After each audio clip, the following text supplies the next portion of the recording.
Welcome to Theory of Pets. I'm a passionate pet owner with a drive to help others like me uncover the truth about the pet industry and what goes on behind the scenes. To start off, I guess after the cowpox, when did veterinarians start, I guess, coming up with vaccines for dogs and cats? I don't have a specific timeline, but I know, 70s, 80s, and the development of vaccines is very dynamic. It's changing all of the time. And the vaccines that we used, in the 70s, 80s, they are now completely different from where we are now, from a safety standpoint, from an efficacy standpoint, from how long they last. Just like vaccines in people, we've seen all of these different versions that have different protocols. It's the same thing for veterinary medicine. One drawback is we don't necessarily have the funding and the numbers to do some of the research. So, and that'll kind of come into some of as we get deeper into this conversation, how it's all been affected and how things are shifting with recommendations. Okay. So why should people get their dogs vaccinated? What is the importance of that? So that's a great basic question. So for one, just the welfare of the animal. The diseases that we're vaccinating against are pretty devastating. Most of them can end up in death or cause permanent damage to your animal. So even if they recover on it on their own, they're going to have lifetime consequences from that disease.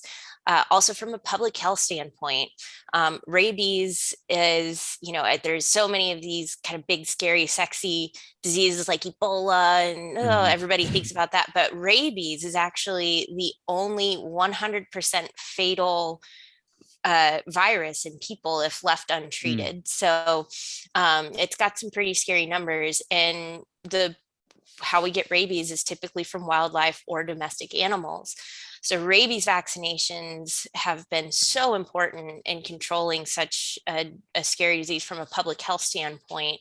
And looking at our developed country versus undeveloped countries and how our vaccine protocols for different diseases vary, it's such a stark comparison.